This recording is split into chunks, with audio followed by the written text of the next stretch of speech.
Disclaimer. This story contains mature themes intended for adult viewers. Viewer discretion is advised. The night was quiet enough to hear the hum of the building's heartbeat, until my phone buzzed. Her name lit up the screen. The woman upstairs. The one who always carried a hint of danger in her smile, like she knew exactly how close she stood to the edge of something unspoken. And then her voice, soft, low, barely above a whisper. "Can you come help me? Right now?" There was something in her tone that curled around my pulse. Not panic, not fear. Something warmer, closer.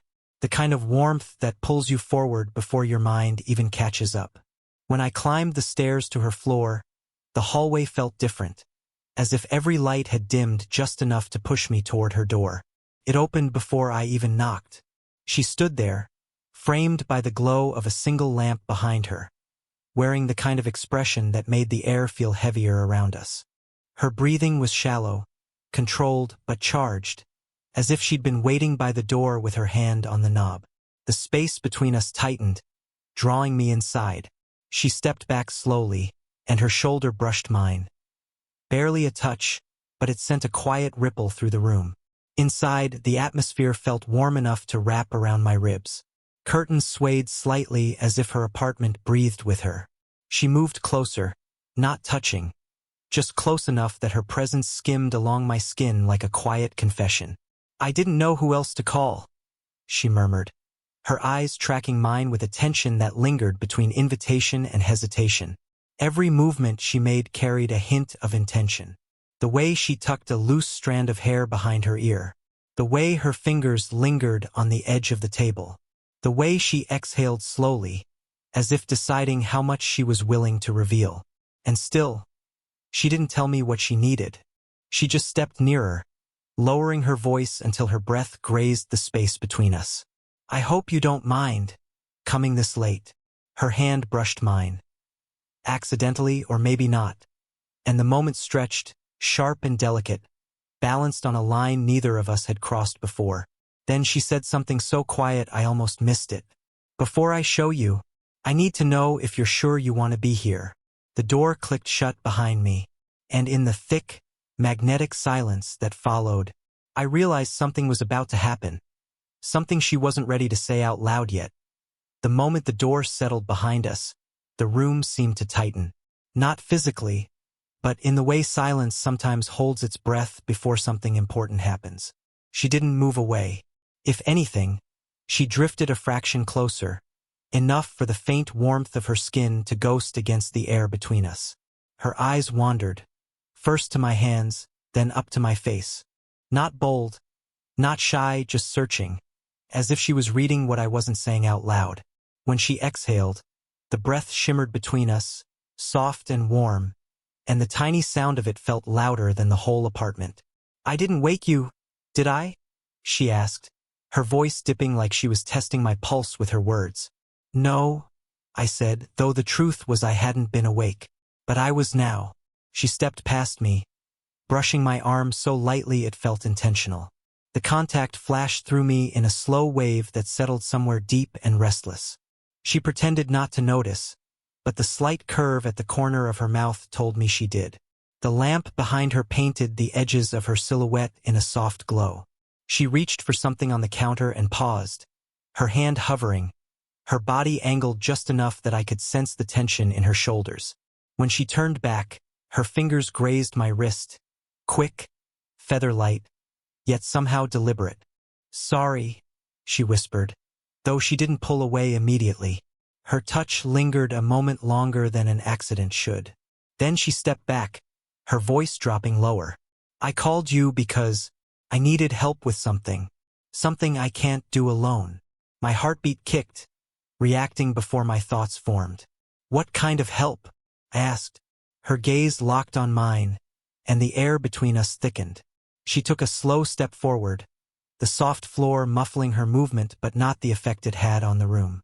Her shoulder brushed my chest this time, subtle but enough to make warmth rise through me. "I'll show you," she breathed, each word slipping out like it carried its own temperature. A faint tremor passed through her hand before she guided me toward the dim hallway. The corridor felt narrower than before, our arms almost touching with every step. Every accidental brush, every stolen glance, every whisper of her breath raised the tension another notch. We stopped at her bedroom doorway, shadows spilling across the floor, her figure half lit, half hidden. She looked over her shoulder, eyes steady, voice barely a breath. If we go in, things might change. Something inside the room waited. Something neither of us could ignore anymore, you said. For a long, fragile second, neither of us moved. The thin space between our faces felt alive, pulsing, as if the air itself had a heartbeat. She was so close that I could feel the faint warmth radiating from her skin, the rhythm of her breath brushing my lips without ever touching them. Then she shifted, barely, a subtle tilt of her head, a soft inhale that pulled the room tighter. Her hand moved from my arm to my shoulder, fingers settling with a slow, teasing certainty that sent a low thrum through my chest. If we keep going, she murmured, there won't be a way to pretend this never happened. Her voice was a quiet spark, warm, steady, dangerously close to igniting something neither of us had named yet. I'm not trying to pretend, I said, quieter than I intended.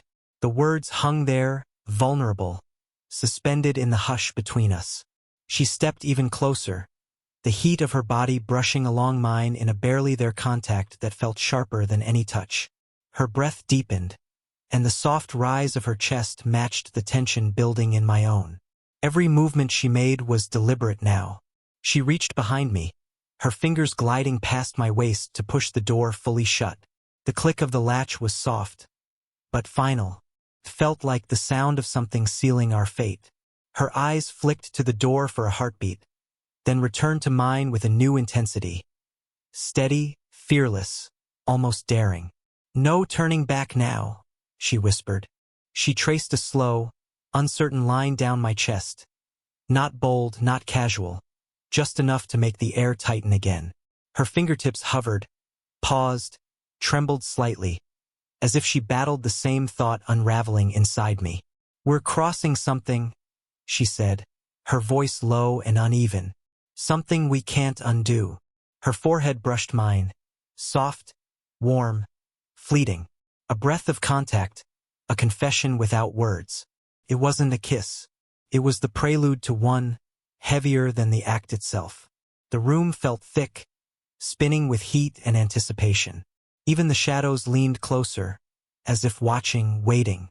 Her hand slid to the back of my neck, gentle but sure. My pulse surged beneath her touch. Tell me you want this, she whispered, her lips a breath from mine. The line between us quivered, thin as a flame. One more heartbeat, one more breath. Her fingers tightened at the back of my neck, just enough to send a pulse through me. The room had shrunk to a single trembling moment. Her breath skimmed my lips. My heartbeat pressed against my ribs like it wanted out. Tell me, she whispered. I opened my mouth to answer, but a sharp sound echoed from the hallway. Not loud, not a knock, something softer, a floorboard shifting under weight. She froze. Her hand slipped from my neck, hovering in the air. Her breathing shifted from steady and bold to shallow, almost startled. Her eyes flicked toward the door, then back to me with a look I couldn't read. Not fear, but something close to it. Did you hear that? She whispered. Before I could respond, another sound followed. A faint, dragging creak, like someone moving slowly, trying not to be heard. My pulse jumped. The apartment suddenly felt too quiet, the shadows sharper, the air charged with something new. She stepped away, her hand brushing mine as she moved. The warmth between us fractured, replaced by a cool ripple of unease. She crossed the room with controlled steps, her breathing still uneven from the moment we'd almost crossed, and from whatever had interrupted it. I wasn't expecting anyone, she murmured. Her tone didn't match her expression. She wasn't confused. She was hiding something. The hallway outside her bedroom door remained dark, silent. But I could feel it, the pressure of someone standing just on the other side of the wall, listening. She reached for the doorknob, hesitated, then turned back toward me. Her voice dropped even lower. There's something I didn't tell you. The words hit the air like a spark. What is it? I asked. Her fingers tightened around the doorknob. She swallowed hard, eyes flicking to the bedroom window as if calculating escapes rather than explanations. I didn't just call you because I needed help, she said. I called because I didn't want to be alone tonight. A breath, a tremor, a truth half opened. Someone's been coming to my door, watching, waiting. Her voice broke, not in fear, but in frustration. And I think they followed me upstairs. Before I could respond, the hallway creaked again. This time closer, deliberate. She backed away from the door, moving toward me instinctively, her shoulder brushing my chest with a tension that tightened everything inside the room.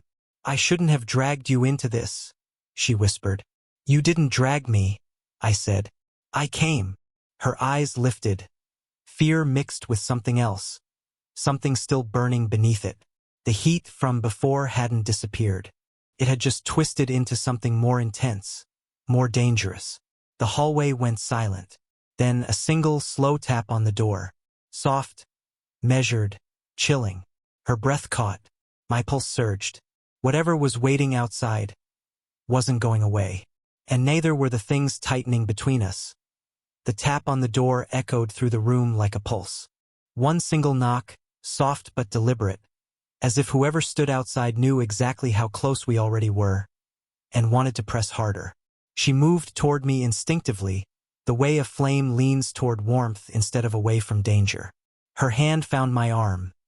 Not tight, not desperate, just enough to anchor herself.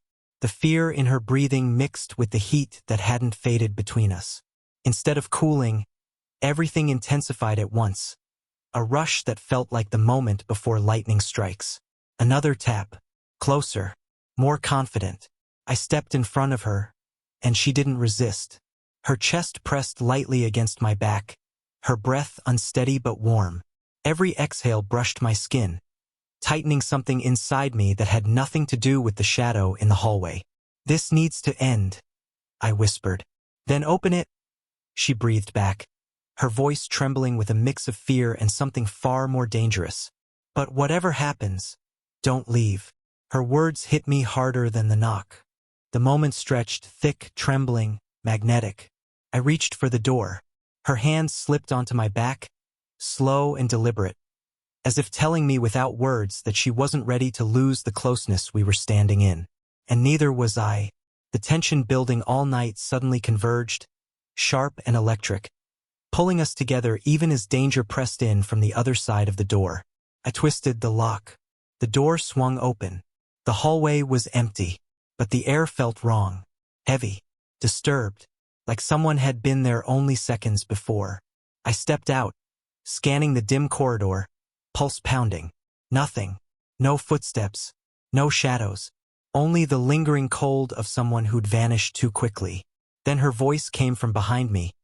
Low, shaken, but carrying an intensity that pulled me back into the room like a gravity I couldn't fight. Look, she pointed to the floor inside her apartment. A small folded paper lay by the door. It hadn't been there before. I picked it up. Inside, written in sharp, hurried marks. I know you're not alone. And I know what you're hiding. She inhaled sharply. Her fingers touched my shoulder.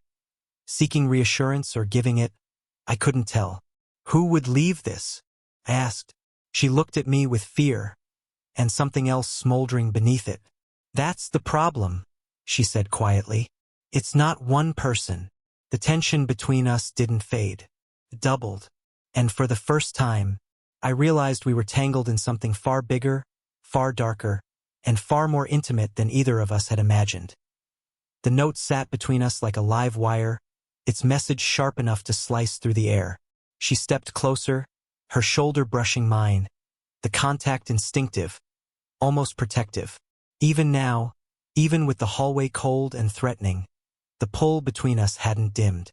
If anything, it burned hotter, fueled by uncertainty and the adrenaline twisting through both our breaths.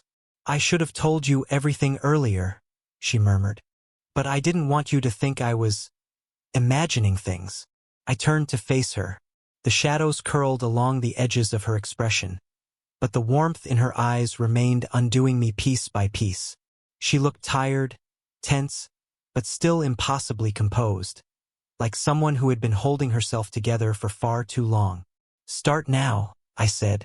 She hesitated, then sighed. A soft, trembling exhale that drifted across my neck.